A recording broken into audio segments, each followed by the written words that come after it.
할렐루야. 오늘 또 말씀을 통해 주시는 그 하나님의 은혜와 능력이 우리 모두와 함께 하시기를 주님의 이름으로 간절히 축복합니다. 저는 지난 두 번의 설교를 통해서 헤롯 대왕의 뒤를 이어 BC 4년부터 AD 39년까지 약 43년 동안 갈릴리를 통치했던 헤롯 안티파스에 대해서 여러분들에게 소개해 드렸습니다. 그에 대해서 첫 번째 시간에는 헤롯 오해적 인간이라고 하는 주제로 말씀을 드렸고, 두 번째 시간에는 헤롯 무질서한 인간, 그리고 오늘은 그 마지막 시간으로 헤롯 철부지 같은 인간이라고 여러분들에게 말씀을 나누려고 합니다. 어떤 한 사람의 인생이 오해적 인간, 무질서한 인간, 철부지 같은 인간, 이런 평가를 받는다는 게 얼마나 안타까운 이야기예요. 좀 좋은 평가가 있었으면 좋았을 텐데. 그런데 우리가 헤롯 안티파스의 삶을 되돌이켜보면 그러한 평가를 받기에 충분한 인생이었다. 그의 삶을 정치적으로 보면 대단한 사람, 43년을 통치했거든요. 뛰어난 사람. 그러나 하나님의 관심은 어디 있냐면 그 사람의 인격과 성품과 도덕성. 근데 거기에는 빵점짜리였거든요. 우리가 이미 살펴본 것처럼 헤롯 안티파스가 그의 이복 동생의 아내 헤로디아를 빼앗아서 자기 소유로 삼잖아요. 그걸 뛰어넘어서 결국 그 일로 인해서 자기의 본체였던 나바테아 공주는 집에서 쫓아내고, 그 일 때문에 세례 요한이 잘못됐다, 바로 잡아야 된다, 헤로디아를 다시 돌려보내고 나바테아 공주 본처를 데려와라 이야기하는데도 불구하고 자기의 잘못을 덮어내기 위하여 그를 감옥에 가두는 사람, 그 사람이 누구냐면 헤롯 안티파스. 정말 몹쓸 인간처럼 보여요. 그래서 저는 오늘 이 헤롯 안티파스에 대한 이야기를 마무리하면서 헤롯이 어떤 사람인가, 철부지 같은 인생이다, 이렇게 여러분들에게 정리해 드립니다. 여러분, 누군가가 여러분들에게 철부지 같다 그러면 기분이 좋을까요, 안 좋을까요? 별로 안 좋겠죠. 한번 해보실래요? 옆에 있는 분, 당신 왜 그렇게 사냐, 이렇게 한번 해보실래요? 별로 듣기 좋은 소리는 아니지 않을까, 이런 생각이 들기는 합니다. 철부지라고 하는 표현은 두 개의 한자가 합해져서 하나의 합성명사가 된 건데, 우선 마디절, 절기절이라고 하는 절자와 부지, 알지 못하다라고 하는 표현이 합해져서 본래는 그러면 뭐라고 불러야 되죠? 절부지라고 이야기해야 되는데, 세월이 흘러가면서 사람들이 구어체, 말로 좀 강하게 이야기하다 보니까 절부지가 철부지가 된 거예요. 여러분, 절부지하고 철부지가 어떤 게 더 세 보입니까? 그래서 어느 순간부터 바뀌었는데, 이 말의 의미는 뭐냐면 마디절, 계절절, 어떠한 절기를 바뀌어져 가는 그 절기를 보고도 제대로 캐치하지 못하고, 마치 이런 거죠. 지금 여름이 지나고 가을은 짧고 막 갑자기 겨울이 오는 것 같아요. 그런데 어떤 사람들이 지금 여름 옷을 집어 넣어야 되는데 여름 옷을 막 꺼내가지고 오늘 왔는데 막 나시티 입고 왔다고 생각해 보세요. 아우 덥다, 아우 덥다 그러면 그 사람 어떤 사람이에요? 진짜 개념 없는 사람? 주책바가지, 그죠? 말이 되는 사람이냐? 물론 보통 열이 많은 사람은 그럴 수 있지만 지금 날씨는 아니잖아요, 그죠? 어떤 상황에 맞게 행동하지 않는 사람을 우리는 개념 없다, 철없다, 철부지 같다, 이렇게 이야기를 하는데, 오늘 본문에 등장하는 헤롯 안티파스가 꼭 그와 같은 사람이었어요. 21절 말씀 먼저 같이 한번 읽어보면, 같이 읽어봅니다. 시작. 헤롯이 자기 생일에 대신들과 천부장들과 갈릴리의 귀인들로 더불어 잔치할세. 자, 헤롯이 자기 생일 때 잔치를 했대요. 여러분, 이게 잘한 일입니까? 잘못한 일입니까?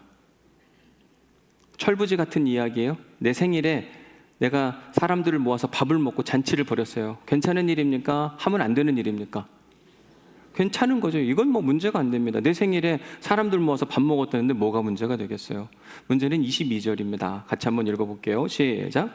헤로디아의 딸이 친히 들어와 춤을 추어 헤롯과 그와 함께 앉은 자들을 기쁘게 한지라. 자, 헤롯의 생일날 헤로디아의 딸이 지금 연회장에 와서 춤을 추었다고 이야기합니다. 자, 여기서 헤로디아의 딸이 도대체 누구일까?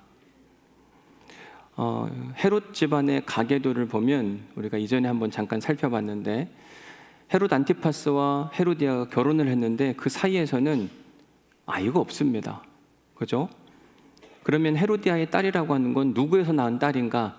헤롯 안티파스를 만나기 전 남편이 누구냐면 헤롯 빌립 1세예요. 그러니까 지금 말하는 그 딸이 누구냐면 헤롯 빌립 1세와 헤로디아 사이에 나온 이 살로메라고 하는 여인이 바로 오늘 본문에 등장하는 헤로디아의 딸입니다. 당시 헤로디아의 나이가 12살쯤 되었다고 이야기하는데, 여러분 12살이면 어린 겁니까? 성숙한 겁니까? 생각해보면 굉장히 사실 어린 나이. 그러니까 어린 소녀가 지금 새아버지의 잔치 자리에서 사람들 앞에서 춤을 추면서 그 잔치의 흥을 막 돋군다는 이야기를 하고 있는 거예요. 자, 딸이 아버지의 잔치 자리에 참여해서 흥을 돋군다. 잘한 일입니까? 혼날 일입니까? 잘한 일이라고 생각하는 분. 혼나 마땅한 사람이 일을 했다. 잘 모르겠다. 그죠? 그러니까 아마 여러분들이 머뭇머뭇거리는 게 아닐까. 그냥 언뜻 생각해보면 딸아이가 아버지 잔치자리에 참여해서 아버지를 즐겁게 하고 손님들을 즐겁게 해줬는데 뭐가 문제예요? 그럴 수 있는 거 아닐까요? 그런데 유대사회, 특별히 1세기 유대사회에서 이렇게 연애 자리에서 여성이 춤을 추는 것, 이건 용납이 되지 않았어요. 유대교 전통에 의하면 츠니우트라고 하는 표현이 있는데, 이 츠니우트는 단정하다, 겸손하다, 사생활에 절제가 있어야 된다. 유대 사회에서 왕족의 딸, 그럼 공주인데 공주는 단정해야 했고 겸손해야 했고 사생활에 절제가 있어야 되는데, 지금 연회장에 와서 춤을 춘다? 사실 여성들 앞에서 춤을 추는 것도 그런데 오늘 본문 말씀에 보면 다 앉아있는 사람들이 누구냐면 남성들 앞에서 춤을 춘다는 겁니다. 말이 안 되는 이야기예요. 있을 수 없는 일. 유대 전통은 절대로 이런 일을 허락하지 않습니다. 어디 감히 그런 일을 하게 되느냐. 그런데 더 중요한 건 뭐냐면 이 살로메가 사람들 앞에서 춤을 췄더니 뭐라고 이야기하냐면 기뻐했다고 이야기를 해요. 근데 이 기뻐하다라고 하는 헬라어 동사를 보면 헤레센이라고 하는 단어를 사용하는데, 이 헤레센이 뭐냐면 성적인 기쁨과 성적인 만족을 주다라는 뜻을 갖고 있습니다.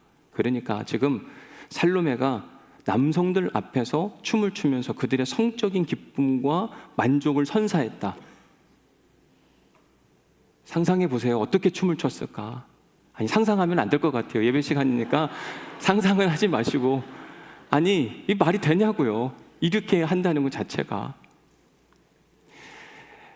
헤롯 안티파스가 헤로디아의 딸 살로메를 자기 친딸로 생각했다면 이렇게 춤을 출 때 가로막았어야 돼요. 야야, 안 되겠다. 지금 너 뭐 하는 거냐? 내가 보기에도 남사스러운데 그만해. 얼른 엄마한테 돌아가. 이랬어야 될 헤롯 안티파스. 그러나 철이 없던 헤롯 안티파스는 자기 생일에 딸 살로메가 와서 막 춤을 춰주니까 온 손님들이 너무 행복해요. 그걸 지켜보는 자기 자신도 뿌듯하고 좋은 거예요. 여러분, 이런 아버지, 철든 아버지입니까? 철없는 인간입니까? 진짜 이거 말이 안 되는 얘기잖아요. 어떻게 딸한테 이런 일들을 시킬 수가 있는가? 어찌되었든 딸 살로메가 자기 기분을 너무 좋게 해주니까 그가 한 나라의 왕으로서는 하지 않아야 될 이야기를 건네는 이야기가 22절, 23절에 나옵니다. 22절 말씀 먼저 함께 읽어보면 같이 읽어볼까요? 시작. 왕이 그 소녀에게 이르되 무엇이든지 내가 원하는 것을 내게 구하라. 내가 주리라. 헤롯 안티파스가 딸 살로메에게 춤을 너무 기가 막히게 추니까 사람들도 즐거워하고 자기도 행복하니까 야, 뭐든지 원하면 다 말해봐. 내가 다 해줄게. 근데 여기서 한마디를 더 건네요. 23절 말씀이에요. 또 한번 읽어볼게요. 시작. 또 맹세하기를 무엇이든지 내가 내게 구하면 내 나라의 절반까지라도 주리라 하거늘. 네. 또 맹세해서 한 걸음 더 나아가. 그래? 네가 내 나라의 절반을 달라고 하면 그것도 줄게. 이렇게 이야기를 하죠. 근데 23절 말씀을 헬라어 원문으로 보니까 번역되지 않은 한 단어가 보이더라고요. 맹세하다라고 하는 단어가 오모센이라고 하는 단어인데 여긴 번역이 되어 있는데 뭐가 번역이 안 되어 있냐면 아우테 그가 맹세했다 이렇게만 하지 않고 펄라라고 하는 단어. 맹세를 어떻게 했냐면 크게 했다, 많이 했다, 반복해서 했다 이런 의미를 갖고 있어요. 그러니까 지금 헤롯 안티파스가 딸 살로메의 춤이 너무 행복하고 좋아서 많은 사람들이 있는 곳에서 큰 목소리로 반복해서 야, 뭘 원해? 네가 원하면 내 나라의 절반이라도 주겠다. 사실 이 표현은 공수표였습니다. 지키지 못할 약속? 한 나라의 리더가 지키지 못할 약속을 한다? 이거 말이 안 되거든요. 통치권자는 말에 힘과 권세가 있어요. 그 약속은 꼭 지켜야 되는데 지금 철없는 인생 헤롯 안티파스는 너무 기분이 좋은 나머지 자기가 지킬 약속도 아닌데도 불구하고 그냥 함부로 막 모든 말을 내뱉고 있는 상황입니다. 왜냐하면 자기 감정에 충만한 인생이어서 그래요. 여러분, 사람에게는 감정이라는 게 있잖아요. 하나님이 인간을 창조하실 때 감정을 심어주셨어요. 그렇기 때문에 사람 중에 감정이 없는 사람은 없습니다. 저도 감정이 있고 여러분들도 감정이 있어요. 혹시 주변에 야, 저 사람 감정 없다 이런 분 있으세요? 작을 뿐이지 사실은 어떤 사람은 감정이 풍성하고 어떤 사람은 감정이 좀 약할 뿐이지 감정은 누구에게나 다 있는 것. 그런데 뭐가 문제냐면 그 감정을 어떻게 사용하느냐. 헤롯 안티파스는 어떤 사람이었냐면 자기 중심적 감정주의로 살았어요. 자기 감정이 제일 중요하다고 생각했어요. 그래서 그를 뭐라고 이야기하냐면 철없는 인생. 우리가 누군가에게 철없다 그러면 자기 감정만 중요하게 생각한다. 헤롯 안티파스가 그의 이복 동생인 헤롯 빌립의 집에 갔더니 그의 아내가 너무 아름다워서 마음이 쏙 빠졌어요. 사실 이건 감정입니다. 누구를 보고 좋아한다, 이 감정이죠. 그 누가 막을 수가 있겠는가? 누가 누구를 좋아하는 거 이건 뭐 전혀 문제가 되지 않아요. 근데 그때 꼭 생각해 봐야 되는 한 가지는 뭐냐면 내가 저 사람을 좋아해도 되나? 이 감정이 괜찮을까? 이 고민을 해야 되거든요. 예를 들어서 이 앞에 유효한 집사님 계신데 유 집사님을 제가 좋아한다고 생각해 보십시오. 됩니까? 안 됩니까? 되죠? 김태현 집사님 괜찮아요? 좋아해도? 근데 제가 결혼할 만큼 좋아하면 저분하고 헤어지고 나랑 결혼하자 그러면 괜찮을까요? 생각 있으면 안 할걸요? 생각이 없으면 좋다는데 뭐가 문제야? 그냥 헤어지고 나랑 결혼합시다. 여러분, 이게 자기 감정 중심주의. 내 감정이 좋은데 어떡하냐? 헤롯 안티파스는 자기가 헤로디아가 너무 좋으니까 그가 누구이든 상관이 없어요. 그녀는 자기 이복 동생의 아내였어요. 생각을 조금 할 줄 아는 사람이라면 아무리 감정이 그렇게 좋아도 남의 아내를 빼앗아 오지 않거든요. 그 일로 인해서 자기 감정이 충실했더니 누가 다쳤냐면 그 이복 동생의 감정이 다쳤고 그의 본처였던 저 멀리 있는 아라비아 남부에 있는 공주의 마음이 다쳤고 처갓집에 문제가 생겼고 심지어 자기 동네에 있었던 갈릴리 사람들도 말로만 얘기하지 않았지 다 손가락질하고 있었다니까요. 하나님의 마음은 얼마나 속상하고 답답했든지 세례 요한을 통해서 당신 잘못됐다. 동생의 아내를 어떻게 빼앗을 수 있냐. 돌려보내고 본처를 데려와라. 그런데 헤롯 안티파스는 자기 감정만 중요하니까 남이 어떻게 되든지 말든지 그냥 내가 결혼하고 싶다고 결혼했던 사람 그게 누구냐면 철부지 같은 인생 헤롯 안티파스의 이야기입니다. 오늘 본문에도 보면 연회장에 춤을 추러 살로메가 막 왔어요. 안티파스가 이성적인 사람이었다고 한다면 저 아이는 헤로디아의 딸, 나의 딸인데 저렇게 망측스러운 춤을 추다니 안 돼! 막아서고 그 어린 아이를 보호하려고 했어야만 합니다. 그런데 자기 감정에 충실하니까 야 살로메야 너무 좋다 더 해봐 여기 있는 사람들을 성적으로 더 즐겁게 해줘야지 더 하라니까 여러분 이런 아버지가 어디 있어요? 살로메의 기가 막힌 춤사위 덕분에 막 기분이 한참 좋아졌던 이 안티파스는 사람들에게 이런 맹세를 하잖아요. 아주 크게 반복해서 뭘 원해? 네가 원하면 내 나라의 절반이라도 주겠다. 여러분 만약 살로메가 그럼 아빠 나한테 그 절반 나라 주세요. 줄까요? 안 줄까요? 줄 생각이 1도 없어요. 왜냐하면 여러분 헤롯 안티파스가 얼마나 욕심이 많았어요.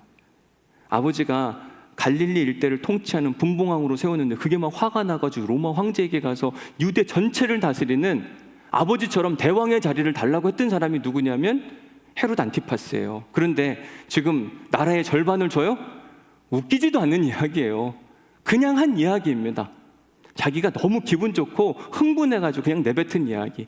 근데 있잖아요, 살로메가 생각지도 않는 이야기를 해요. 자, 25절 말씀이에요. 같이 한번 읽어볼까요? 시작.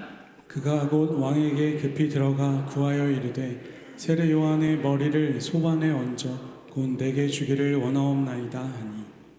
지금 한 번도 이런 생각을 해본 적이 없는데 지금 살로메가 뭐라고 이야기하냐면 저 감옥에 있는 세례 요한의 머리를 달라고 이야기합니다. 그랬더니 26절 말씀 같이 읽습니다. 시작. 왕이 심히 근심하나 자기가 맹세한 것과 그 앉은 자들로 인하여 그를 거절할 수 없는지라.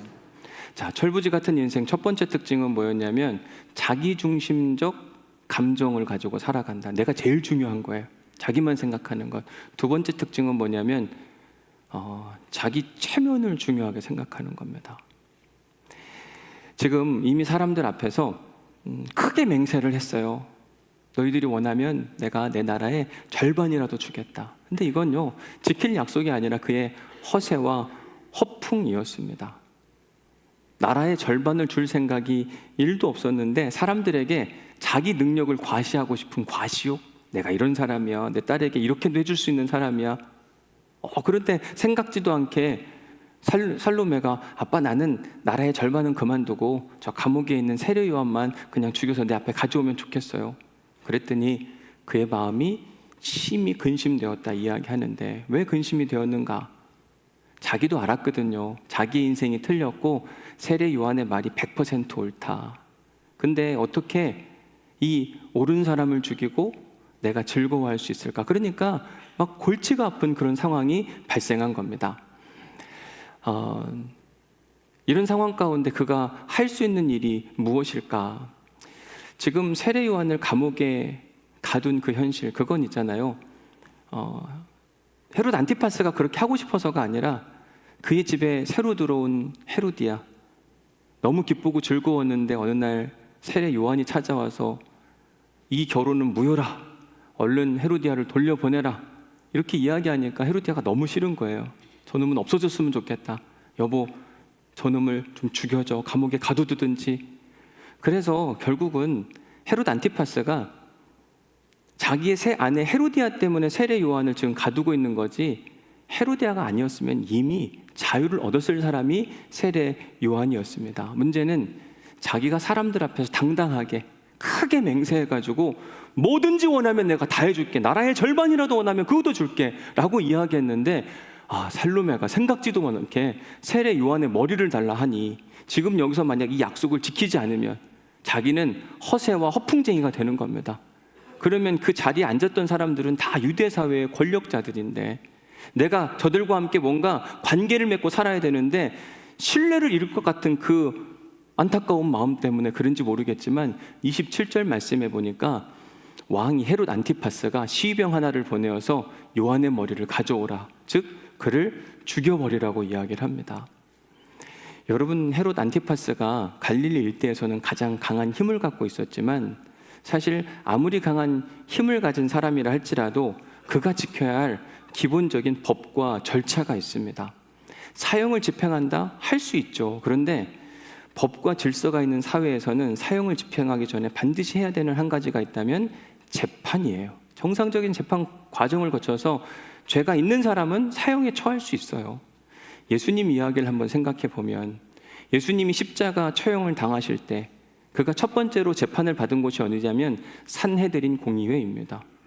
물론 그곳에서 억울함을 당하기는 했지만 그래도 재판 과정을 거쳐서 그 다음 2차 재판을 받는데 어디서 받냐면 로마의 총독이었던 빌라도 앞에서 2차 재판을 받아요.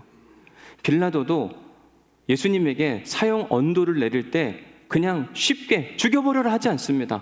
충분한 신문을 거치고 마지막에 이 사람은 괜찮은 것 같고 바라바를 죽이는 것 같으니까 바라바를 죽이고 이 사람은 유대인 관습에 의해서 놓아주자라고 이야기도 해봐요. 그것도 아니니까 나중에 손에 물을 손에 다 씻어버리고 나는 이 일과 상관이 없다. 그만큼 사형은 신중하게 선택해야 되는 일인데 오늘 본문에 등장하는 이 헤롯 안티파스는 지금 술에 취했고 기분에 취했어요. 그러니까 함부로 말을 합니다. 크게 맹세했고 지키지도 못할 약속, 살로메라고 하는 그 딸이 정당하지 않은 요구, 죄가 없는 사람을 지금 죽여달라고 이야기하는데 그 말에 자기 체면 때문에 모든 사법 절차를 다 무시하고 지금 당장 세례 요한을 잡아오라 이렇게 이야기하니까 우리가 읽진 않았지만 27절, 28절 말씀에 보니까 그 시위병이 나가서 옥에서 요한의 목을 베어 그 소녀에게 갖다 주니라. 사랑하는 성도 여러분, 만약 누군가 우리의 인생을 평가할 때 오해적 인간, 무질서한 인간, 그리고 철없는 인간, 철부지 같은 인간, 이렇게 우리를 평가한다면 결코 기분이 좋지 않을 것 같아요. 왜냐하면 그 말인즉슨 인생이 참 불쌍하구나, 인격적으로나 도덕적으로 빵점짜리 인생, 우리가 이런 평가를 받으면 안 되잖아요. 오히려 하나님 나라 백성, 성숙한 인간, 참 사람이 진국 같다, 얼마나 좋은 표현이에요. 우리의 인생이 이렇게 하나님과 사람들 앞에서 칭찬과 응원으로 나아가려면 두 가지를 조심해야 되는데, 오늘 본문의 근거에서 첫 번째는 뭐냐면 자기중심적 감정주의를 조심해야만 합니다. 여러분, 감정은 나쁜 게 아닙니다. 감정은 하나님이 우리에게 주신 선물이에요. 그래서 우리는 감정을 갖고 살아야만 합니다. 어떤 감정이냐면 하나님의 감정, 좋은 감정. 여러분, 창세기 1장에 보면 하나님이 세상을 만드셨잖아요. 그리고 뭐라고 이야기하세요? 우와, 보시기에 너무 좋다. 하나님은요, 감탄사를 쓸 줄 아는 분이었거든요. 이게 좋은 감정인데 우리 안에 어느 순간 이 좋은 감정들이 사실은 좀 다 죽어가는 것 같기도 해요. 여러분들은 잘 놀라세요? 와, 이렇게 하세요? 이렇게 하고? 여러분, 오늘 점심 먹을 때 꼭 놀라시기를 바랍니다. 옆 사람을 보고 좀 제발 놀라세요. 와, 이렇게 하고. 어느 순간부터 우리에게 이 좋은 감정들이 다 죽었어요. 이 좋은 감정이 살아나면 가정이 회복되고 사회가 달라지고 교회가 밝아지거든요. 꼭 놀라보세요. 한번 놀라보실래요? 우와, 이렇게 하고요. 옆에 있는 분에게 보고, 얼굴 좀 보고, 네, 우와, 되세요? 김태훈 집사님 옆에 분 보고 하세요. 옆에 분. 여러분, 집에서 남편과 아내가 밖에 나갔다가 아내가 오는데 남편이 막 달려가서 우와 이러면 여러분 어떨 것 같으세요? 가정은 끝나는 겁니다. 그때부터는. 저는 저희 집에 들어가면 저희 아내가 달려옵니다. 안 믿으시는 것 같은데 달려옵니다. 물론 안 달려오는 날도 있죠. 그러면 제가 그때부터 걱정이 되는 거예요. 안 달려오면 뭐예요? 무슨 문제가 있는 겁니다. 어디 있나 찾거든요. 근데 보통은 달려와요. 달려와. 그러니까 가정이 안 행복할 수가 없다니까요. 우리의 현실은 어떤가 잘 생각해 보면 좋은 감정들은 자꾸 죽어지고 누군가에게 상처와 아픔과 어려움이 남는 이야. 아이, 짜증나, 그만해, 뭐라는 얘기야, 싫어 난 내 맘대로 할 거야. 내 맘대로도 못해? 내 맘대로 하면 안 됩니다. 내 맘대로 살던 사람이 누구였냐면 헤롯 안티파스. 절대로 결혼하지 말아야 될 여인을 자기 아내로 삼고 많은 사람들에게 상처를 주었고 결국 나중에 자기도 상처 가운데 살아요. 자기중심적 감정주의는 매우 위험한 일이에요. 내 감정만 중요하고 남의 감정, 내가 중요하지 남이 뭘 중요하냐. 아니요, 여러분 착각하시면 안 돼요. 내가 중요한 만큼 남도 중요하고 내가 중요한 만큼 하나님의 심정은 훨씬 더 중요하거든요. 우리가 꼭 잊지 않아야 되는 한 가지가 있다고 한다면 하나님은 우리에게 감정만 주시지 않고 이성도 주셨고 영적인 힘도 주셨어요. 그렇기 때문에 우리가 내 감정으로만 살아야 되는 게 아니라 어느 때는 내 감정이 막 울고 싶은데 울지 말아야 될 때가 있습니다. 이성이 야 울면 안 돼, 지금 울 상황이 아니야. 어느 때는 지금 내가 웃고 싶어도 웃으면 안 되는 상황이 있어요. 이성이 멈추면 울어야 될 상황이 웁니다. 반대로 웃어야 될 상황에 우는 사람도 있어요. 여러분, 감정은 이성의 통제를 받아야만 합니다. 근데 어느 때는 내가 생각하기에 이게 옳아요. 그런데 하나님이 그걸 멈추라고 하시기도 합니다. 예수님이 십자가에 달려 죽으실 때 그 십자가에 죽는 게 옳은 게 아니었어요. 그런데 하나님의 말씀이 네가 십자가에 죽고 피를 흘림으로 온 인류의 죄를 다 짊어지고 가라. 어느 때는 우리의 이성이 옳아도 하나님의 말씀이 우리를 붙들면 멈춰 서야만 합니다. 근데 어느 순간 보니까 우리에겐 하나님 말씀도 없고 이성도 없고 다 뭐만 남았냐면 감정만 남았어요. 그래서 화난 사람이 왜 이렇게 많아요? 여기도 화를 내고 저기도 화를 내고 막 곳곳에 화를 내니까 다투고 싸우고 하나님은 자기 감정주의를 조심하라고 이야기합니다. 내 감정만 소중하게 생각하는 사람, 그게 헤롯 안티파스였고 그런 사람에게 철부지 같은 인생이라는 평가를 받을 수밖에 없도록 해요. 두 번째로 우리가 조심해야 될 것이 있다고 한다면 철부지 같은 인생이 되지 않기 위해서는 체면 중심주의, 내 체면을 중요하게 생각하는 걸 우리가 조심해야 돼요. 여러분, 체면이라고 하는 건 한순간이고 당장입니다. 체면 중심주의의 사람들은 옳고 그름을 따지지 않고 지금 내가 이 체면을 지킬 수 있느냐 없느냐, 지금 당장 근시안적인 삶을 가지고 살아가요. 만약 이 헤롯 안티파스가 하나님 앞에 설 때를 생각했다면 옳은 말을 선포하는 하나님의 말씀을 대신 대언하는 세례 요한을 죽일 수가 있었을까? 거기까지는 생각을 못하는 겁니다. 지금 당장 내 체면이 중요해요. 여기 앉아있는 사람한테 내가 맹세했어요. 크게 맹세했습니다. 만약 이 약속을 지금 지키지 않는다면 내 신뢰가 떨어질 것이다. 여러분, 제가 담임 목사인데 실수할 수 있죠. 그죠?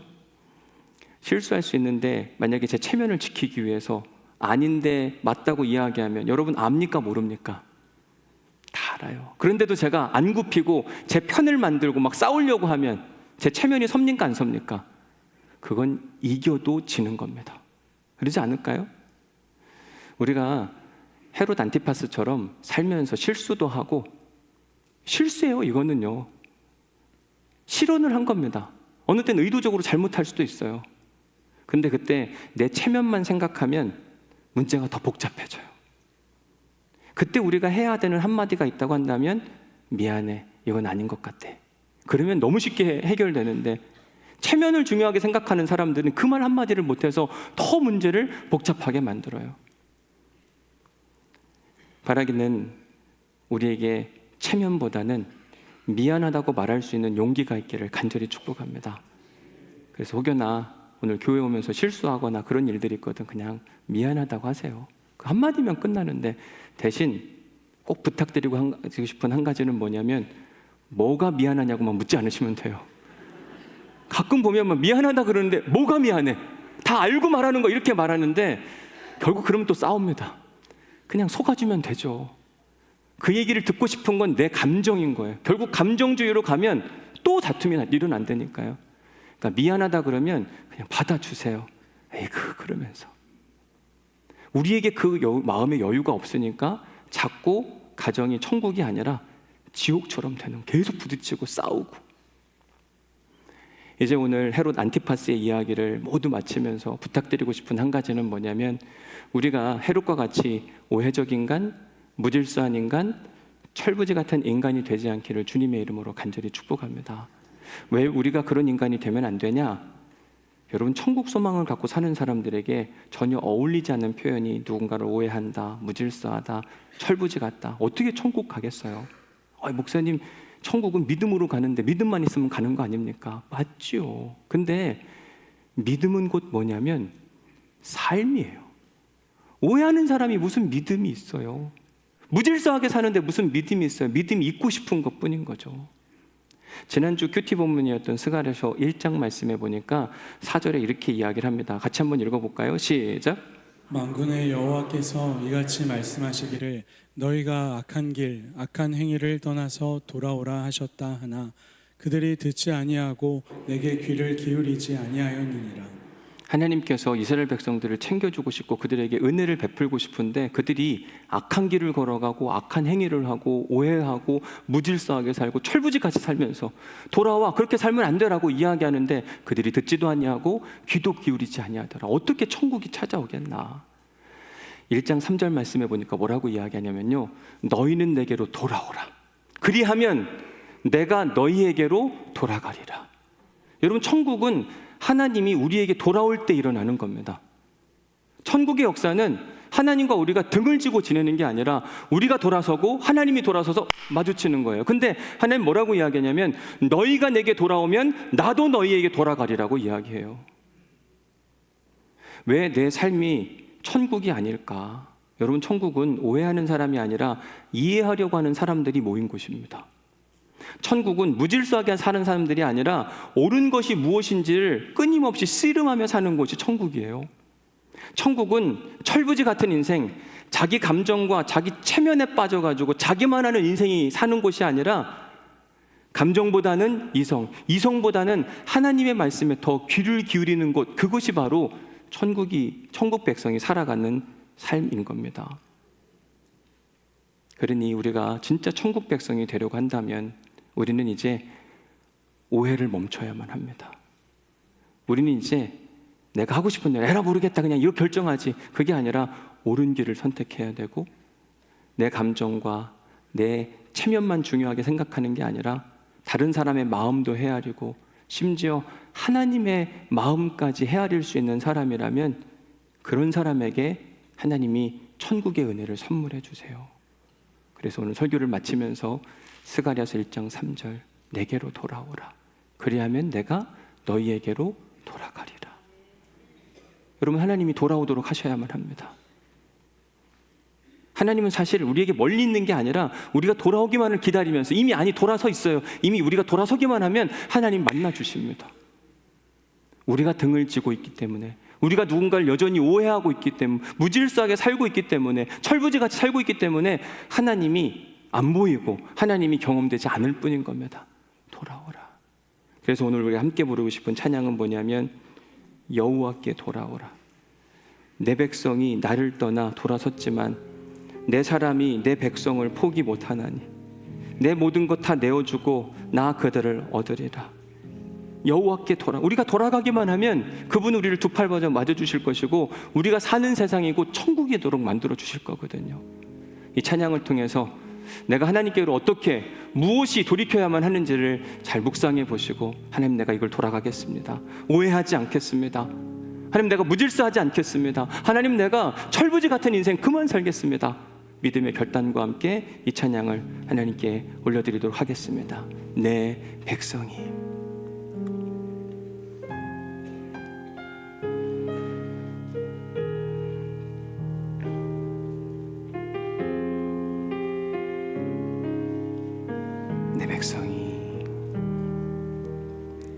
내 백성이 나를 떠나 돌아섰지만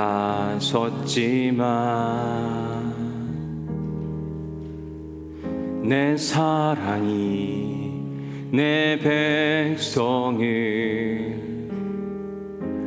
포기 못하니 내 모든 것 내어주고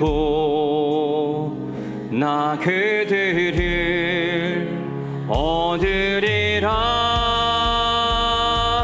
여호와께 돌아가자.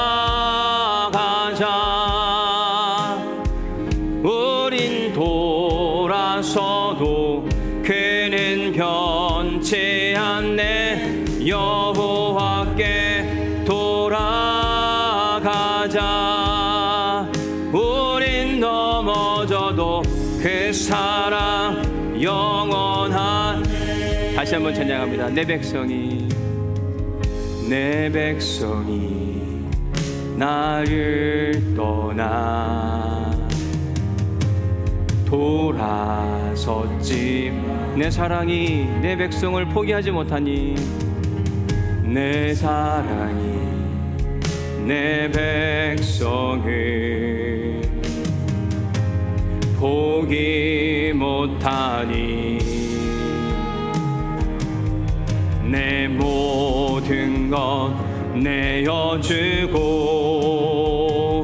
나 그들을 얻으리라.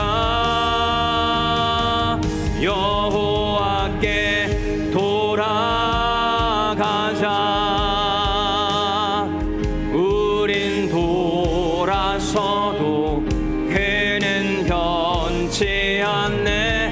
여호와께 돌아가자.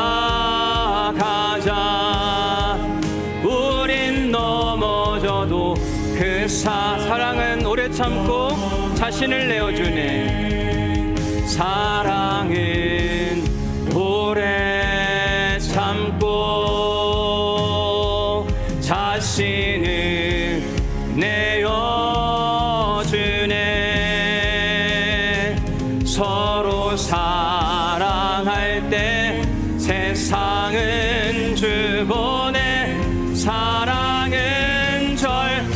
오래 참고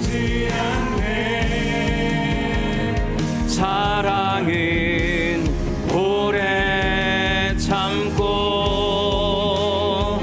자신을 내어주네.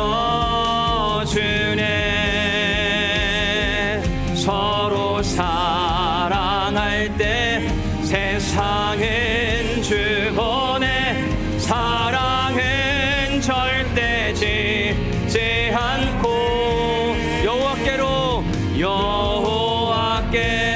돌아가자. 우린 돌아서도 그는 변치 않네. 여호와께 돌아가자. 우린 넘어져도 그 여호와께 돌아가자. 그리하면 내가 너희에게로 돌아가리라. 여호와께 돌아가자. 우린 돌아서도 그는 변치 않네. 여호와께 돌아가자. 우린 넘어져도 그 사랑 영원하네. 하나님, 우리가 헤롯 안티파스의 이야기를 3주 동안 들었는데 우리의 이야기입니다. 우린 여전히 누군가를 오해하고 있습니다. 에라 모르겠다. 그리고 그냥 무작정 뭔가를 선택함으로 우리 스스로 무질서를 가정에서, 직장에서, 관계 안에서 만들어낼 때도 있습니다. 철부지같이 나밖에 모르고 내 감정만 중요하다고 이야기하고 내 체면만 가지고 살아가는 게 어쩌면 헤롯 안티파스였지만 우리의 모습이기도 합니다. 오늘 이 찬양을 통하여 돌아오라. 그리하면 내가 너희에게로 돌아가리라 말씀하셨사오니 오해를 풀게 하여 주옵소서. 더 이상 무질서한 자리에 있지 않게 하여 주옵소서. 더 이상 철부지 같은 인생이 되지 않도록 인도하여 주옵소서. 여호와께 돌아가게 하시고 여호와가 내게 돌아옴으로 우리의 삶이, 우리의 가정이, 우리의 직장이, 우리의 나라가, 우리의 교회가 천국이 되게 하여 주옵소서. 하나님이 통치하신 나라가 천국입니다. 하나님, 우리 어지러운 세상 때문에 잠 못 자는 사람들이 있거든 천국이 임하게 하여 주옵소서. 불면증이 떠나가게 하여 주옵시고 마음의 불안들이 다 떠나가게 하여 주옵시고 천국이 임하게 하여 주옵소서. 평안한 잠을 누리게 하여 주옵소서. 하나님의 기쁨이 찾아올 수 있도록 하나님 축복하여 주옵소서.